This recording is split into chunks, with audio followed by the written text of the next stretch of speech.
Force का एक equation पढ़े थे। आज हम लोग डायलेक्ट्रिक के बारे में सीखेंगे। डायलेक्ट्रिक,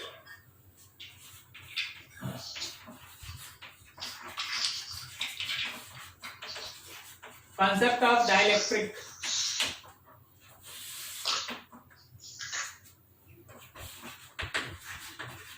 देखो डायलेक्ट्रिक का सिंपल मतलब है insulator.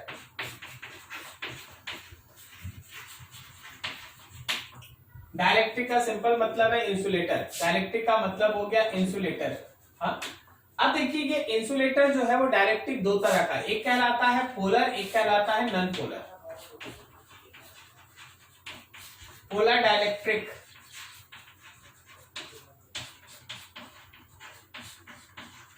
Non polar dielectric. Polar dielectric है non polar dielectric. Polar dielectric उसको कहते हैं, जरा देखना पहले नॉन पोलर।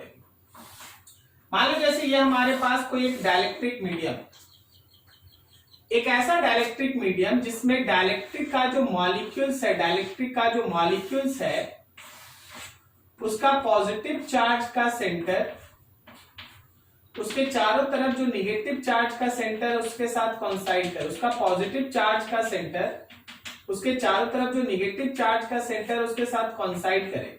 अगर पॉजिटिव चार्ज का सेंटर निगेटिव चार्ज सेंटर के साथ कॉन्साइड करता है एकदम लाइक दैट, उसको कहते हैं non polar dielectric. Non polar dielectric. लेकिन अगर कुछ ऐसा हो जिसमें पॉजिटिव चार्ज का सेंटर और नेगेटिव चार्ज का सेंटर कॉन्साइड ना करे, पॉजिटिव चार्ज का सेंटर और नेगेटिव चार्ज का सेंटर कॉन्साइड ना करे, उसको कहते हैं पोलर डायलेक्ट्रिक। तो पोलर में इंडिविजुअल पोल्स होता है, प्लस माइनस डायपोल है। नॉन पोलर में इंडिविजुअल डायपोल मोमेंट्स जीरो होता है। मतलब अगर हम यहाँ पे एक एक का इंडिविजुअल डायपोल मोमेंट बोले तो वो नॉन जीरो है, जबकि यहाँ पे एक एक का इंडिविजुअल डायपोल मोमेंट बोला जाए तो जीरो है। क्लियर है? ऐसा होता है। लेकिन एक चीज ध्यान रखना कि अगर आप इस पे इलेक्ट्रिक फील्ड अप्लाई नहीं किए हैं, इलेक्ट्रिक फील्ड इज एब्सेंट, अगर आपका इलेक्ट्रिक फील्ड एब्सेंट है then due to random orientation, due to random orientation, याद रखना कि जो नेट डायपोल मोमेंट होगा वो किसी भी सिस्टम में, चाहे वो पोलर बोलो या नॉन पोलर बोलो, दोनों का जीरो होगा। कब? जब आप इलेक्ट्रिक फील्ड अप्लाई नहीं किए हैं तब। रैंडमली ओरिएंटेड होता है, सारा का सारा डायपोल्स रैंडम ओरिएंटेशन में रहता है, तो उसका रिजल्टेंट हमेशा जीरो होता है। इवन इन पोलर भी जीरो होगा, नॉन पोलर भी जीरो होगा। समझने वाला बात यह है कि पोलर में इंडिविजुअल का डायपोल में जीरो नहीं होता, नॉन पोलर में होता है। लेकिन रैंडम ओरिएंटेशन होने की वजह से यहां भी नेट डायपोल मोमेंट कितना हो जाता है? Zero. Net dipole moment zero हो जाता है। नाउ सी दैट जब आप इसको किसी अप्लाइड इलेक्ट्रिक फील्ड में रखेंगे,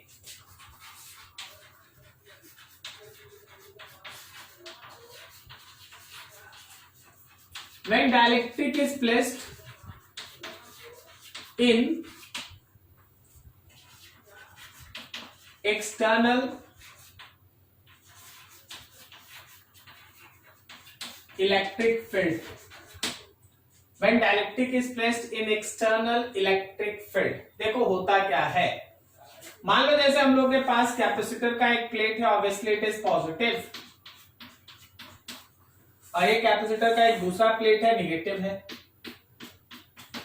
तो भाई ये प्लस से माइनस की तरफ हमारा इलेक्ट्रिक फील्ड है, ये हम लोग का इलेक्ट्रिक फील्ड है। आप इस इलेक्ट्रिक फील्ड में एक डायलेक्ट्रिक स्लैब को इंट्रोड्यूस कर दिए, ये रहा आपका डायलेक्ट्रिक स्लैब। जब आप डायलेक्ट्रिक स्लैब को इसके बीच रखिएगा तो एक चीज ध्यान रखिए, इन direction of electric field positive charge centre shifted, in direction of electric field positive charge center shifted of molecules of dielectric, molecules of dielectric, dielectric का जो मॉलिक्यूल्स है उसको positive charge centre electric field में shift कर जाएगा। समझना ऐसे, अगर तुम इस पे इलेक्ट्रिक फील्ड अप्लाई किया तो इसका तो प्लस प्लस इलेक्ट्रिक फील्ड में होगा ही, साथ में इसका जो प्लस है वो भी राइट की तरफ शिफ्ट कर जाएगा और माइनस लेफ्ट की तरफ खिंच जाएगा। देखो ध्यान से, जब तुम इलेक्ट्रिक फील्ड अप्लाई करेगा तो इस मॉलिक्यूल का जो प्लस है वो राइट में चला जाएगा और इसका जितना भी इलेक्ट्रॉन्स है वो सब लेफ्ट में आ जाएगा, तो नेगेटिव लेफ्ट। जिधर आपका इलेक्ट्रिक फील्ड होगा पॉजिटिव चार्ज उसी डायरेक्शन में शिफ्ट कर जाता है। जिस डायरेक्शन में इलेक्ट्रिक फील्ड अप्लाई करोगे पॉजिटिव चार्ज उसी डायरेक्शन में शिफ्ट हो जाएगा। इसका मतलब अब ये है कि इसके अंदर पूरा का पूरा पोलर मॉलिक्यूल सब आपको नजर आएगा, इसके अंदर पूरा का पूरा आपको पोलर मॉलिक्यूल्स नजर आएगा लाइक दैट। प्लस सबका प्लस राइट में होगा, हर मॉलिक्यूल का प्लस राइट में होगा इलेक्ट्रिक फील्ड के डायरेक्शन, और हर मॉलिक्यूल का माइनस लेफ्ट में होगा इलेक्ट्रिक फील्ड के अपोजिट में, लाइक दैट। ये रहा तुम्हारे पास फिगर। सो इस फिगर से तुमको ये छोटा सा कंक्लूजन निकालना चाहिए। किसका मतलब ये है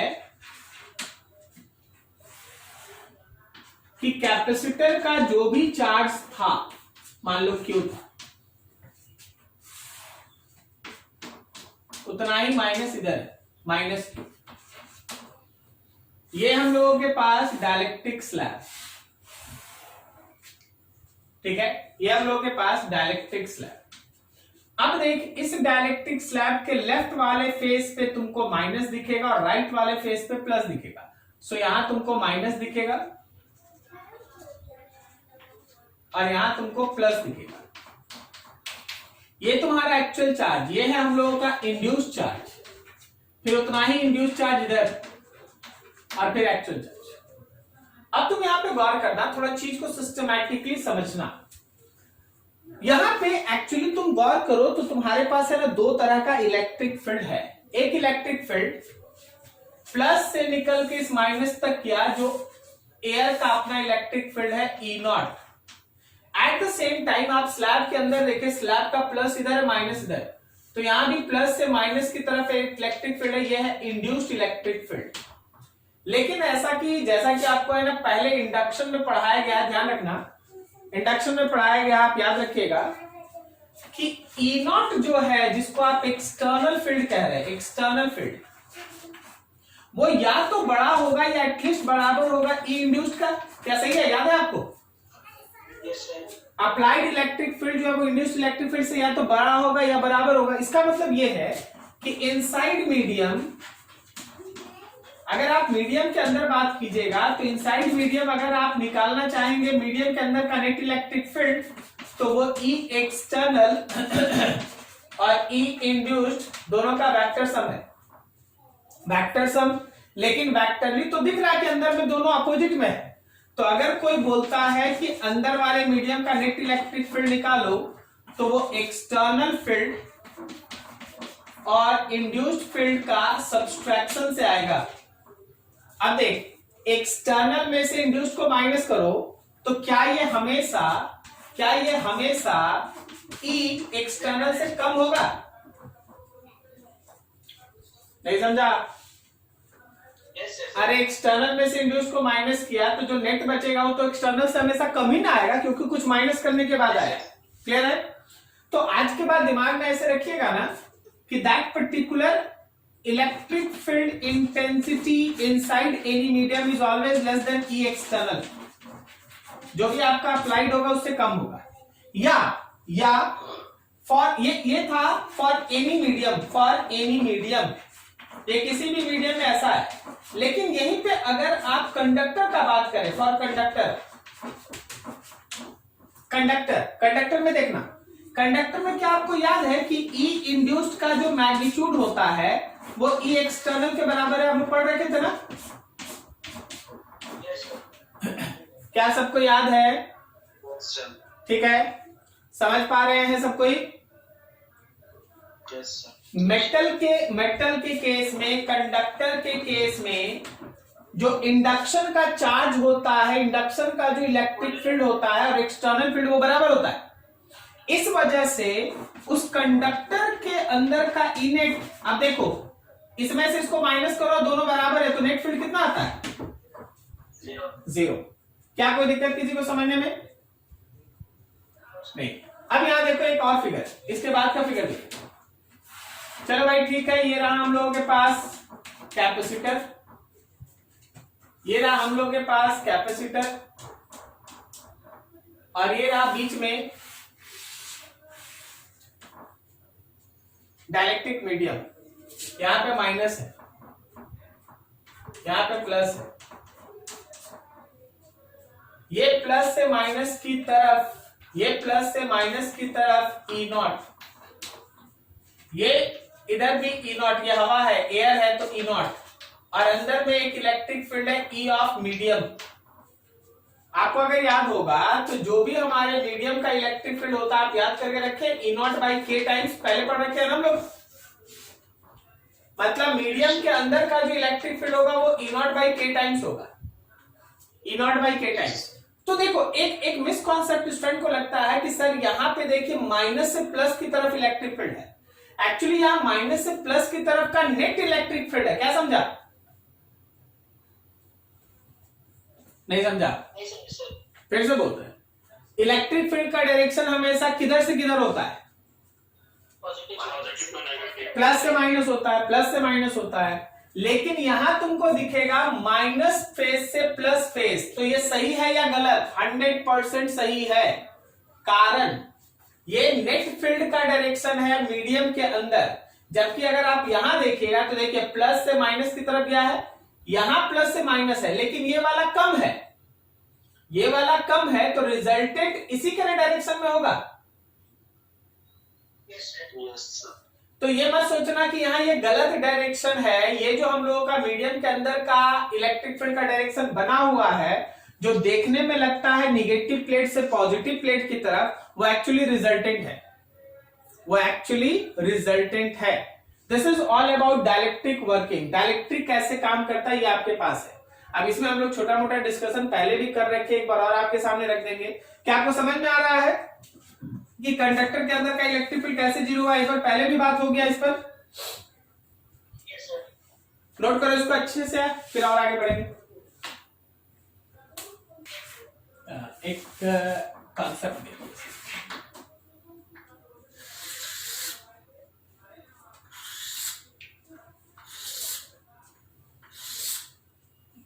बहुत ध्यान से।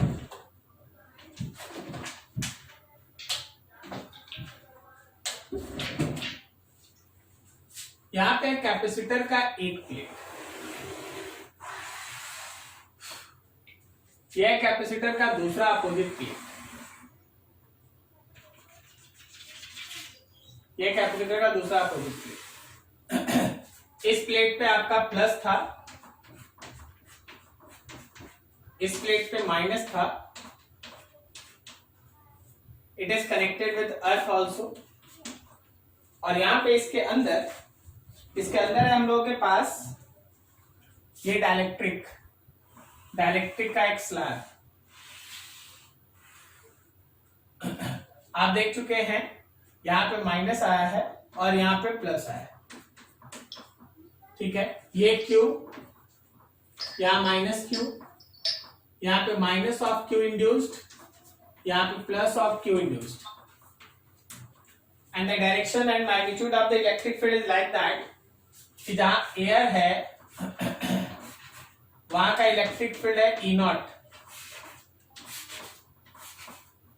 इलेक्ट्रिक फील्ड है ई नॉट, और जो अंदर में माइनस प्लस दिखाई दे रहा है यहां का इलेक्ट्रिक फील्ड है ई नॉट बाई के। ये क्या है? तो ये एक डाइलेक्ट्रिक स्लैब, ये एक डाइलेक्ट्रिक स्लैब। चलो बढ़िया। तो हम लोग यहाँ पे क्या सीखना चाहते हैं? एक्चुअली हम एक ग्राफ बनाना चाहते हैं। वो ग्राफ होगा इलेक्ट्रिक फील्ड वर्सेस डिस्टेंस का, इलेक्ट्रिक फील्ड वर्सेस डिस्टेंस। जरा गौर करना, यहां प्लेट से लेके यहां तक इलेक्ट्रिक फील्ड का वैल्यू है ई नॉट, क्या सही जा रहे हैं? और इसके अंदर है electric field E not by के, कांस्टेंट है भाई, ई नॉट बाई के कांस्टेंट है। और फिर जब हवा में आप आए फिर से आपका इलेक्ट्रिक फील्ड हो गया ई नॉट। क्या ठीक है? ग्राफ समझ में आया? Yes sir. अब देखो जी, सबको अगला ग्राफ है मेरा पोटेंशियल वर्सेस डिस्टेंस का। पोटेंशियल वर्सेस डिस्टेंस का इलेक्ट्रिक फील्ड के डायरेक्शन में पोटेंशियल बढ़ता है कि घटता है? घटता है, ठीक है ना। अब देखो पोटेंशियल के लिए हम यहाँ पे कुछ लिखना चाहते हैं। हम लिखते हैं dv बाई डी आर, ये बताता पोटेंशियल ग्रेडियंट को, वो होता है इलेक्ट्रिक फील्ड। Yes sir. मतलब इलेक्ट्रिक फील्ड माइनस छोड़ दो, माइनस तो बताता है कि घटता है। अगर इलेक्ट्रिक फील्ड स्ट्रांग है तो पोटेंशियल का जो ग्राफ बनेगा उसको स्लोप ज्यादा होगा, और अगर इलेक्ट्रिक फील्ड वीक है तो ग्राफ का स्लोप कम होगा। स्लोप ज्यादा, स्लोप कम। देख, ई नॉट बड़ा इलेक्ट्रिक फील्ड है तो यहां का स्लोप ज्यादा होगा। ई नॉट बाई के थोड़ा कम इलेक्ट्रिक फील्ड है तो यहां का स्लोप कम होगा, है ना। स्लोप दिखाई दे रहा है ना? Yes sir. लेकिन कम है। और फिर ई नॉट हो गया तो फिर घट के हो गया 0। क्या समझ में आया तुमको ग्राफ? Yes sir. चलिए बढ़िया। ये डायलेक्ट्रिक स्लैब था।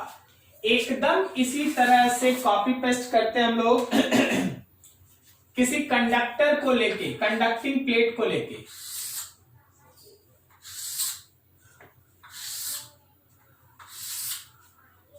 कोई एक कंडक्टिंग प्लेट पकड़िए और ये पढ़ाई कीजिए फिर से एक बार।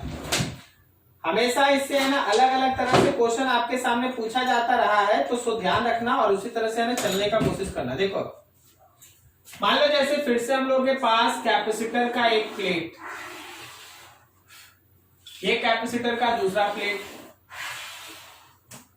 ये मान ले प्लस है, ये माइनस है। अब यहाँ पे है प्लस क्यू, ये है minus Q, this is earthing also. आप इसके अंदर, इसके बीच में लगा दिए हैं एक कंडक्टिंग प्लेट, कंडक्टर रख दिए जी, कंडक्टर। अभी दिख रहा है?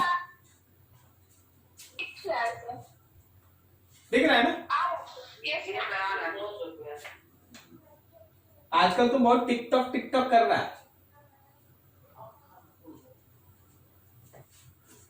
माइनस क्यू प्लस क्यू, यहां पे माइनस, इक्वल मैग्नीट्यूड होगा ना इस बार। इंडक्शन का जो चार्ज होगा वो बहुत माइनस होगा ना, इक्वल होगा ना। Yes sir.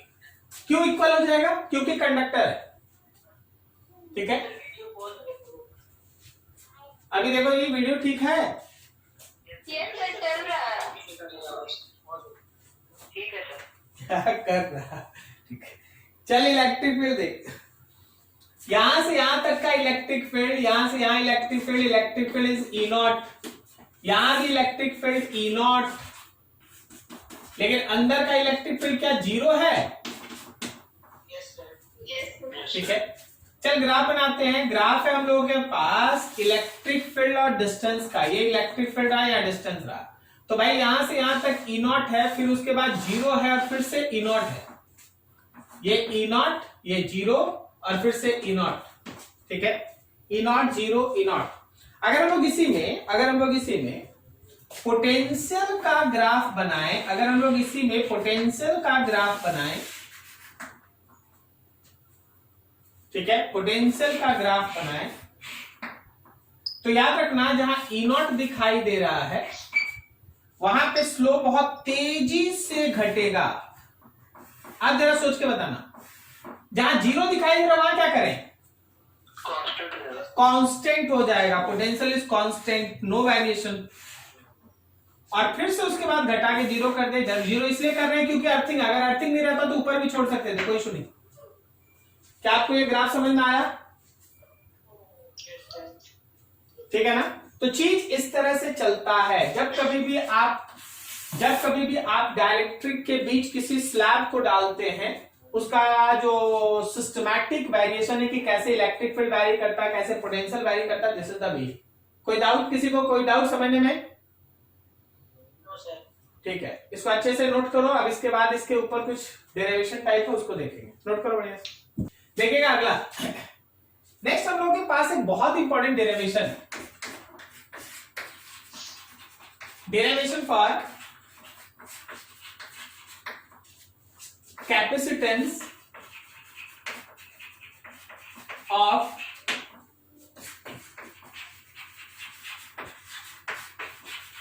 पैरेलल प्लेट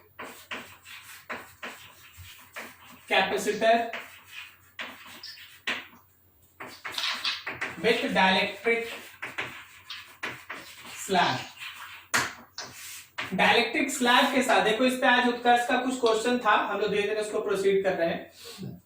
मान लीजिए हम लोग के पास कैपेसिटर का ये प्लेट है प्लस, ये प्लेट हो गया माइनस, ये हो गया अर्थिंग, यहां से यहां तक के बीच का डिस्टेंस हो गया d, यहां बीच में रख दिए एक स्लैब, इस स्लैब का थिकनेस है t, डायलेक्ट्रिक कांस्टेंट k, ये वाला फेस नेगेटिव और ये वाला फेस पॉजिटिव। हवा में जब तक है हम लोगों के पास इलेक्ट्रिक फील्ड है E नॉट, इलेक्ट्रिक फील्ड है E नॉट, और जो अंदर वाला टर्म है, अंदर वाला वो है E नॉट बाई के, अंदर वाला टर्म है E नॉट बाई के। ठीक है, नाउ थिंक, अब जरा देखो और समझो। जैसे हम लोग कैपेसिटर का हमेशा कैपेसिटेंस निकालते हैं, पोटेंशियल डिफरेंस निकालेंगे। देखो अभी इलेक्ट्रिक फील्ड में हम बात नहीं करेंगे, इलेक्ट्रिक फील्ड ऑलरेडी लिखा हुआ है, इस इलेक्ट्रिक फील्ड को यूज करके पोटेंशियल डिफरेंस फाइंड आउट करते हैं। Calculation for potential difference between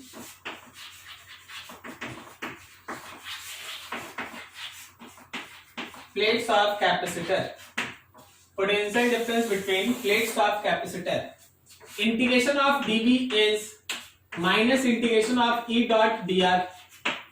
देख, इंटीग्रेशन ऑफ dV कहां से कहां तक, V से 0, वही ना हम लोग करते हैं। इसका पोटेंशियल V लेते हैं भाई, और इसका पोटेंशियल 0, V से 0। लेकिन राइट हैंड साइड को आपको दो हिस्से में डिवाइड करना पड़ेगा, एक एयर का और दूसरा, एक एयर का और दूसरा मीडियम के अंदर का इलेक्ट्रिक फील्ड। मीडियम के अंदर का इलेक्ट्रिक फील्ड T थिकनेस के अंदर है, 0 से लेके T तक। सही है, तो बता एयर में कितना स्पेस बचा? क्या एयर में स्पेस 0 से d माइनस टी बचा? नहीं समझा? T थिकनेस का स्लैब है, तो अगर मीडियम के अंदर 0 से T है तो एयर में बचा हुआ हिस्सा d माइनस टी है ना? Yes sir. सब कोई समझ में आ रहा है? मान ले दोनों प्लेट्स के बीच का गैप 5 सेंटीमीटर है, दोनों प्लेट्स के बीच का गैप 5 सेंटीमीटर है और उसमें स्लैब है 2 सेंटीमीटर, तो एयर कितना है? 3 सेंटीमीटर। वही लिखे हैं, 0 से 5 माइनस 2, 0 से 2। क्या समझ में आया? Yes sir. इसको लिखते हैं 0 माइनस बी इज, उसमें से ई नॉट कॉमन ले लो, dr का इंटीग्रेशन, इसमें से ई नॉट बाई के कॉमन ले लो, dr का इंटीग्रेशन 0 से लेके d माइनस टी तक, और ये 0 से लेके t तक, minus minus minus cancel, so v is E not, यहां पे आएगा क्या, d माइनस टी बचेगा केवल, और प्लस ई नॉट बाई के, क्या यहां पे t बचेगा? So v is equals to E naught को कॉमन ले लो, d minus T plus T by K, d minus T plus T by K, d minus T plus T by K. v is equals to, क्या हम E naught को लिख सकते हैं sigma by epsilon naught? अरे plates के बीच यही ना होता, sigma by epsilon naught d minus T plus T by के। अभी देखो, क्या हम लोग इसको लिखते हैं Q by A epsilon naught d minus T plus T by के। अब देखो फाइनल कैपेसिटेंस। सो कैपेसिटेंस जैसा पहले पढ़ रखे, क्यू में भी से डिवाइड करो, क्यू डिवाइडेड बाई भी के जगह पे Q by A epsilon not be minus T plus T by के, दोनों क्यू कैंसिल, ये ऊपर चला गया। देन कैपेसिटेंस है formula epsilon naught A by D minus T plus T by के। क्या आपको याद है फर्स्ट क्लास में लिखा गया था जहां फॉर्मूला लिखा जा रहा था? Yes sir. कभी भी अगर कैपेसिटर के बीच का जो पूरा स्पेस है वो कोई डायलेक्ट्रिक ऑक्यूपाई नहीं करा, पूरा स्पेस ऑक्यूपाई नहीं किया, कुछ स्पेस ऑक्यूपाई किया, 5 सेंटीमीटर में से 2 सेंटीमीटर ऑक्यूपाई किया, 10 सेंटीमीटर में से 4 सेंटीमीटर ऑक्यूपाई किया, पूरा नहीं ऑक्यूपाई किया, उस समय use this equation epsilon naught A by D minus T plus T by के। डी क्या है इसमें? कैपेसिटर के दोनों प्लेट्स के बीच का गैप, और टी क्या है? तो थिकनेस ऑफ दिस स्लैब। अब यहां से एक दो लाइन जरा समझते जाना। मान लो if total space is occupied, अगर टोटल स्पेस ऑक्यूपाइड है तो टी डी के बराबर है। अगर टोटल स्पेस ऑक्यूपाइड है तो टी डी के बराबर है। जरा पुट करो, क्या कैपेसिटेंस एप्सिलॉन नॉट के ए बाई डी आ रहा है? देखो देखो समझो, डी डी डी बाई के, डी डी कट गया, डी रह गया, के ऊपर चला गया, एप्सिलॉन नॉट के बाई डी। मतलब अगर पूरा का पूरा स्पेस डायलेक्ट्रिक ऑक्यूपाई कर ले, मान लो जैसे ये हम लोग के पास प्लस है, ये हम लोग के पास माइनस है, और इसके बीच का पूरा स्पेस डायलेक्ट्रिक ऑक्यूपाई कर ले पूरा, तो एप्सिलॉन नॉट के बाई डी। क्लियर है? अच्छा, इसमें भी अगर कोई कंडक्टर हुआ, if any conducting plate is there, मान ले स्लैब की जगह कंडक्टिंग प्लेट डाल देते, कंडक्टर डाल देते, तो क्या उसका के इंफिनिटी होता? तो जैसे ही हम लोग टी बाई इंफिनिटी करेंगे खत्म हो जाएगा, क्या कैपेसिटेंस होगा? Epsilon naught A by D minus T.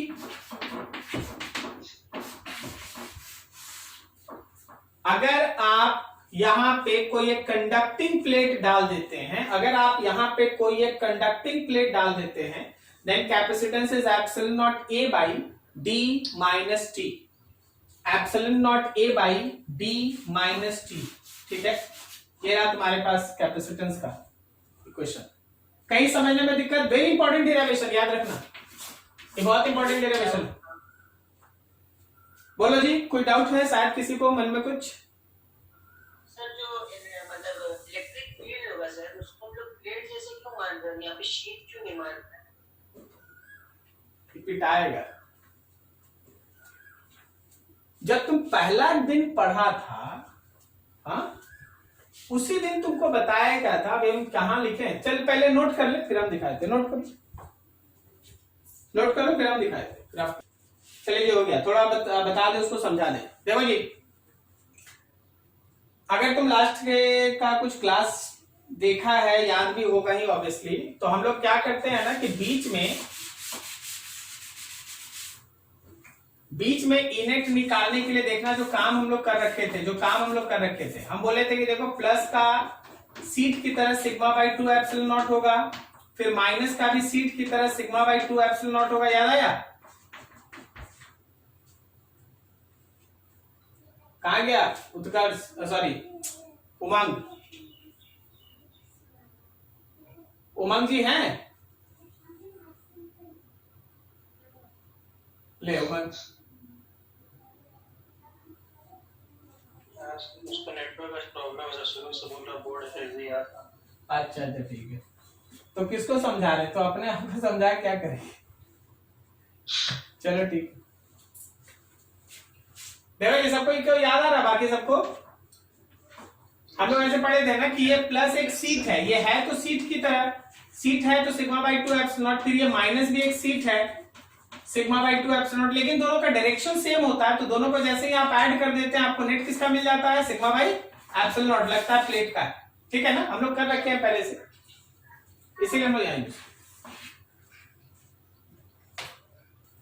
Basically मान लो जैसे हम लोगों के पास ये एक कैपेसिटर, ये कैपेसिटर है, कैपेसिटर के प्लेट के बीच का डिस्टेंस d है और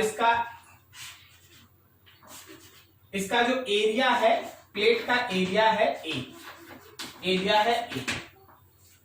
अब देखिएगा कैपेसिटर के बीच का जो पूरा सिस्टम है ना, उसमें डाइलेक्ट्रिक डालने का 3 तरीका होता है। डाइलेक्ट्रिक को इंट्रोड्यूस करने का 3 तरीका होता है। एक तरीका यह है कि प्लेट्स के बीच का जो सेपरेशन है उसी को 2 हिस्सा में किया जाए, 2 हिस्सा 3 हिस्सा। एक तरफ एक डाइलेक्ट्रिक डाल दें K1 और दूसरी तरफ एक दूसरे तरह का डाइलेक्ट्रिक डाल दें K2, और इधर है और इधर। समझना जरा ध्यान से, अगर कभी भी प्लेट्स के बीच का सेपरेशन डिवाइड होता है, अगर कभी भी प्लेट्स के बीच का सेपरेशन डिवाइड होता है, मान लो ये डिवीजन हो गया है D1 और ये है D2, क्लियर? तो ध्यान रखना कि यहां तुम्हारे पास 2 कैपेसिटर बना, ये तुम्हारे पास 2 कैपेसिटर बना, ये है C1, ये है C2। जो C1 है वो हो गया है epsilon not K1 A by D1, ये C1 हो गया है, ये C2 हो गया है, और जो C2 है वो है epsilon not K2 A by D2। क्या समझ में आया? अब बताओ दोनों किसमें कनेक्टेड, A पॉइंट से लेके B पॉइंट तक दोनों किसमें कनेक्टेड, सीरीज या पैरेलल? सीरीज में। सीरीज में सॉल्व कर दो, जो आएगा वही आंसर। क्या समझ में आया जी उत्कर्ष? ठीक है, 2 की जगह 3 भी ले सकते हैं। कब डिवाइड कब होता है सीरीज में? जब डिस्टेंस बिटवीन प्लेट्स डिवाइड हो, जब एरिया डिवाइड होता है। देख एरिया डिवाइड हो रहा है। मान ले जैसे यहां पे पॉइंट है, यहां पे एक पॉइंट है, ऊपर वाला इतना तक का एरिया K1 ऑक्यूपाई कर लिया और बाकी एरिया कोई K2 ऑक्यूपाई कर लिया। इस बार डिस्टेंस वैसे ही है, लेकिन एक का एरिया A1 है, दूसरे का एरिया A2 है। तो ऊपर वाले के लिए एक कैपेसिटर, नीचे वाले के लिए दूसरा कैपेसिटर, ऊपर वाले के लिए एक कैपेसिटर और नीचे वाले के लिए एक दूसरा कैपेसिटर। ये C1 है, कितना है थोड़ा देख के क्या ये epsilon not K1 A1 by D है? Epsilon not K1 A1 by D, और दूसरा हम लोग के पास C2 epsilon not K2 A2 by D। फिर यहां भी पॉइंट है और ये भी पॉइंट है, दोनों पॉइंट है, ठीक है। अब यहां समझना ऐसे, मान लो जैसे हम लोगों के पास ये कैपेसिटर का ऐसा प्लेट्स, ये कैपेसिटर का ऐसा प्लेट्स ऐसे। अब हम डिवीजन कुछ ऐसा कर दे भाई, समझना थोड़ा ध्यान से।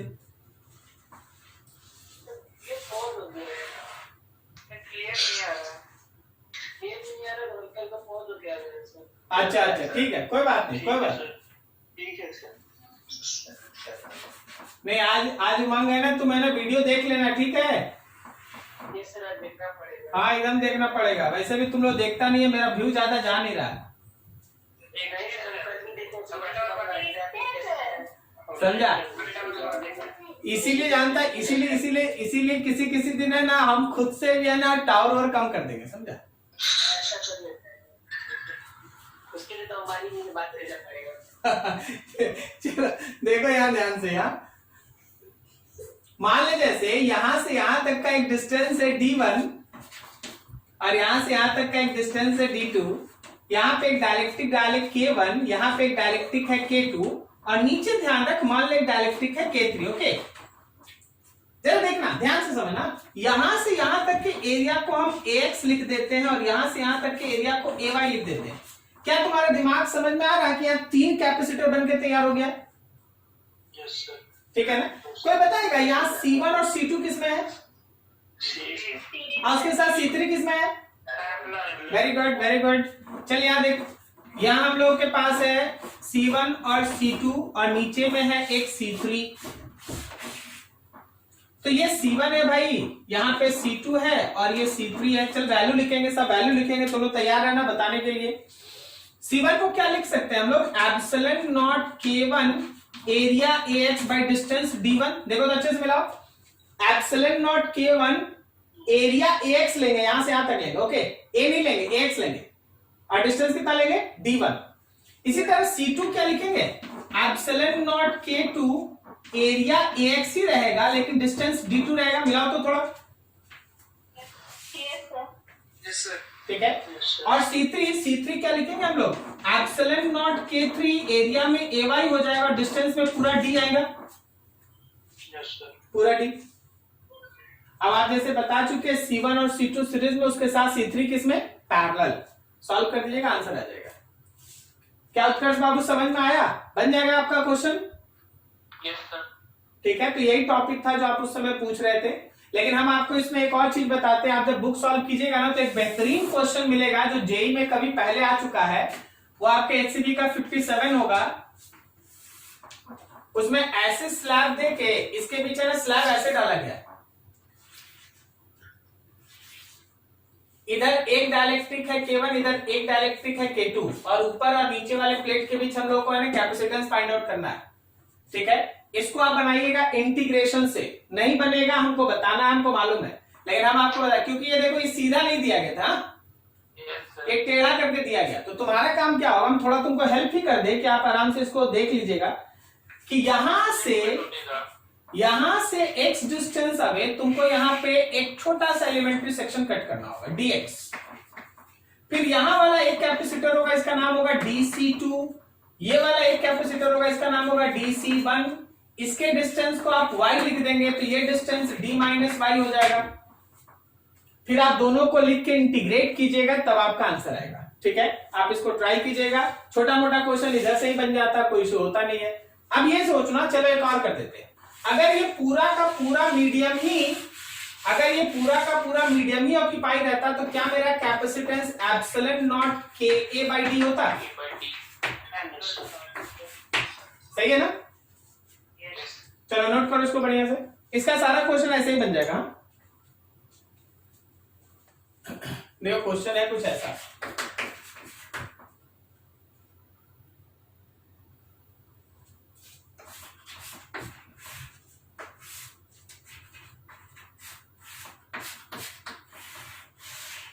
ये कैपेसिटर है 2 माइक्रोफैराड,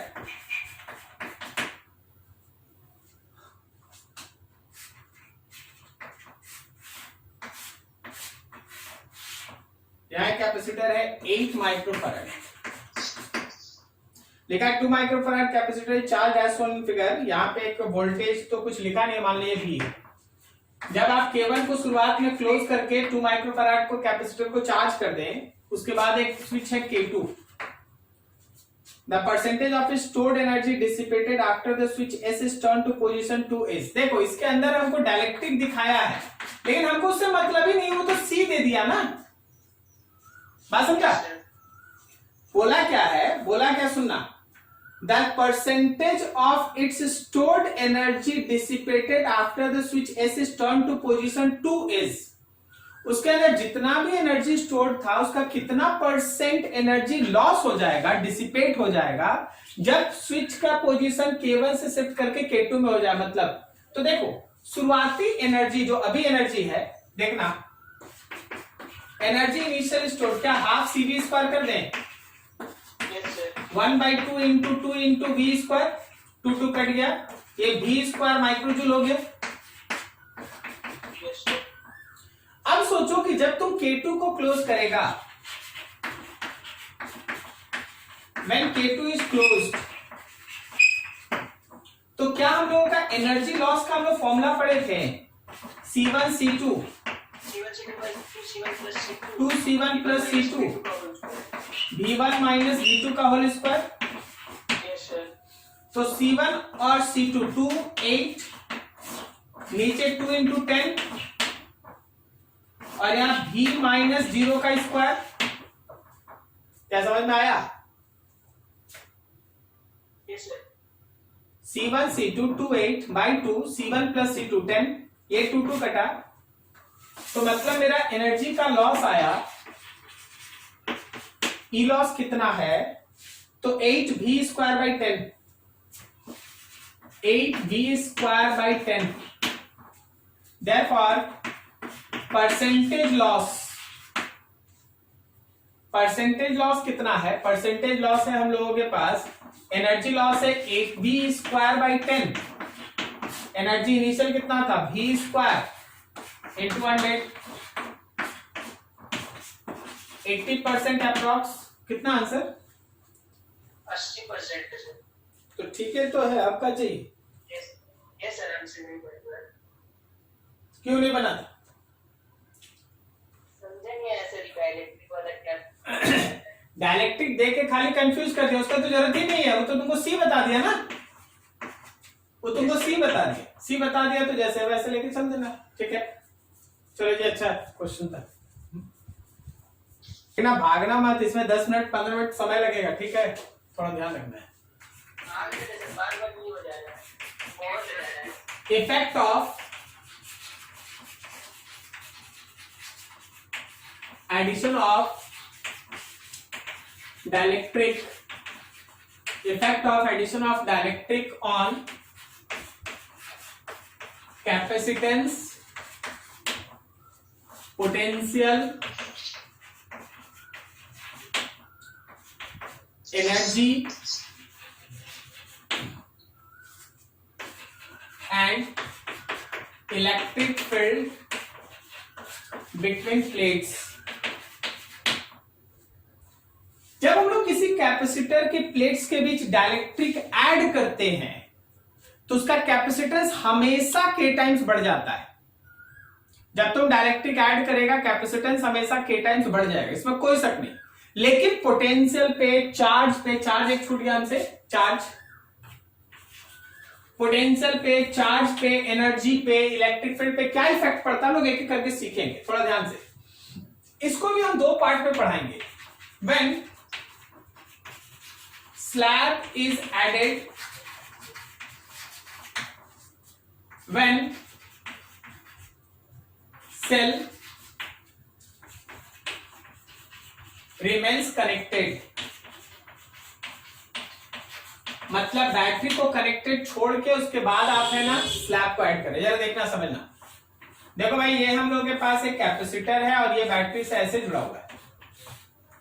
ठीक है, और ये मेरे पास कैपेसिटर. अभी इनिशियल कैपेसिटेंस है C0, इनिशियल पोटेंशियल है V0, इनिशियल चार्ज है Q0, इनिशियल एनर्जी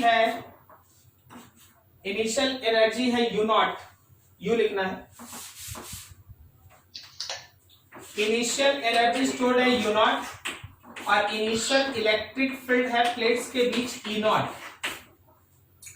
आप चार्ज का फॉर्मूला लिख सकते हैं C0 V0, आप एनर्जी का फॉर्मूला लिख सकते हैं हाफ C0 V0 स्क्वायर, और इलेक्ट्रिक फील्ड तो ऑब्वियसली होता है Q by sigma by epsilon naught, actually sigma by epsilon. सही. अब देख हुआ क्या, बैटरी कनेक्टेड रहेगा,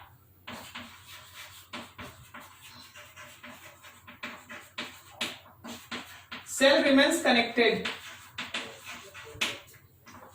बैटरी कनेक्टेड रहेगा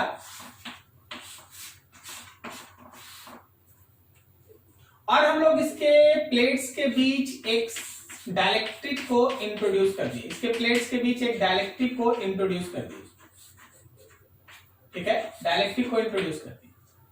जब आप इसके बीच डाइलेक्ट्रिक को इंट्रोड्यूस किए तो जरा ध्यान दीजिए. सबसे पहला चीज, जो कैपेसिटेंस फाइनल होगा वो k टाइम्स होगा, इसमें कोई शक नहीं. अभी आप देख चुके हैं k टाइम्स हो जाता है.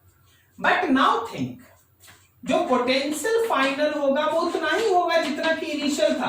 कारण क्या है? अरे भाई, बैटरी तो वही है ना. बैटरी अगर 10 वोल्ट का है तो अभी 10 वोल्ट का पोटेंशियल था, तो बैटरी अगर 10 वोल्ट का रहा कनेक्टेड तो 10 वोल्ट ही ना पोटेंशियल होगा. Yes sir.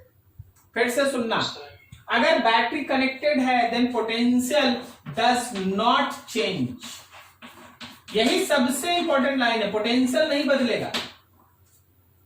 कैपेसिटेंस के टाइम पोटेंशियल रिमेन्स अनचेंज्ड. अब देखो, चार्ज फाइनल लिखोगे तो C फाइनल V फाइनल लिखोगे ना, तो C फाइनल हो गया KC नॉट और V फाइनल V नॉट है. तो जरा गौर कर, C naught V naught Q naught था, इसका मतलब चार्ज के टाइम्स हो गया। नहीं समझा? Yes sir. चार्ज के टाइम्स हो गया, समझ में आया? Yes yes sir. तो सोच के बताना कैपेसिटर पे चार्ज बढ़ गया कि घट गया?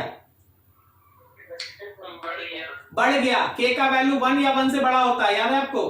बड़ा। Yes sir. तो चार्ज ऑन कैपेसिटर बढ़ गया। कोई इशू नहीं किसी को?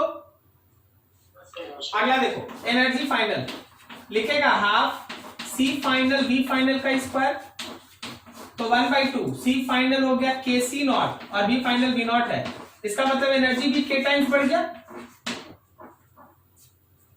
एनर्जी में भी के आ गया ना, एनर्जी भी के टाइम्स बढ़ गया। Yes sir. Now think about electric field. Electric field लिखेंगे सिग्मा बाई के एप्सिलॉन नॉट। सिग्मा को लिखेंगे Q बाई ए, नीचे के एप्सिलॉन नॉट, और Q तुम देख रहा है के टाइम्स बड़ा है, के क्यू नॉट बाई के एप्सिलॉन नॉट। एंड इंटरेस्टिंग, दोनों के कैंसिल, एरिया एक छूट गया, दोनों के cancel, Q not by A epsilon not, ये तो सेम है जी, इसमें के बचा ही नहीं। देखिए समझिए, क्या समझ में आ रहा है क्या हुआ? नहीं हुआ, नहीं समझा, जरा गौर करना। मान ले एक कैपेसिटर था, उसको बैटरी से हम कनेक्ट कर दिए, उसका इनिशियल कैपेसिटेंस सी नॉट है, इनिशियल पोटेंशियल वी नॉट है, इनिशियल चार्ज क्यू नॉट है, इनिशियल एनर्जी यू नॉट है, initial electric field E not है। बैटरी को कनेक्टेड छोड़ दिए और कैपेसिटर के प्लेट के बीच एक स्लैब डाले। जब तुम कैपेसिटर के प्लेट के बीच स्लैब डाला तो कैपेसिटेंस के टाइम्स बढ़ गया, पोटेंशियल अनचेंज, पोटेंशियल पे कोई इफेक्ट नहीं पड़ा, ठीक है। चार्ज के टाइम्स बढ़ गया, चार्ज कैपेसिटर के प्लेट के ऊपर चार्ज के टाइम्स बढ़ गया। जो एनर्जी स्टोर्ड था कैपेसिटर के अंदर वो भी के टाइम्स बढ़ गया, लेकिन जो इलेक्ट्रिक फील्ड था कैपेसिटर के प्लेट्स के बीच वो इलेक्ट्रिक फील्ड अनचेंज रहा, उसमें किसी भी तरह का चेंज नहीं हुआ। क्या तुमको समझ में आया? Yes sir. एक से एक ऑब्जेक्टिव पूछा जाता है। एक उस समय जब सेल कनेक्टेड हो तो कौन कांस्टेंट, हम बोलेंगे सबसे इंपॉर्टेंट लाइन ये है पोटेंशियल कांस्टेंट, उसी के बेसिस पे सब है। दूसरा होता है जब सेल को हटा दें और उसके बाद स्लैब ऐड करें, addition of slab after cell is removed, addition of slab after cell is removed. तो देखो इनिशियल डाटा तो है हम लोग के पास, ठीक है। इनिशियल डाटा कुछ ऐसा था, फिर से एक बार लिख दे छोटा छोटा, ऐसे था, बैटरी को सेल इज रिमूव्ड,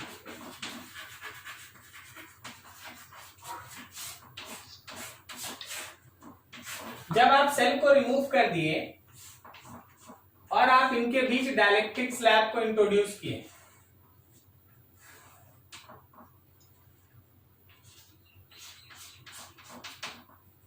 जब आप दोनों तरफ से वायर तोड़ दिए है ना, इनिशियल डाटा पे कोई फर्क नहीं पड़ेगा। अभी भी देखो initial capacitance C naught, initial potential V naught, initial charge Q naught, initial energy U naught और initial electric field E naught. तो इस बार फर्क क्या पड़ना है? देखो finally capacitance still remains K times, capacitance K times होगा। कोई बता सकता है बैटरी अगर डिस्कनेक्ट हो गया है तो क्या चेंज नहीं करेगा?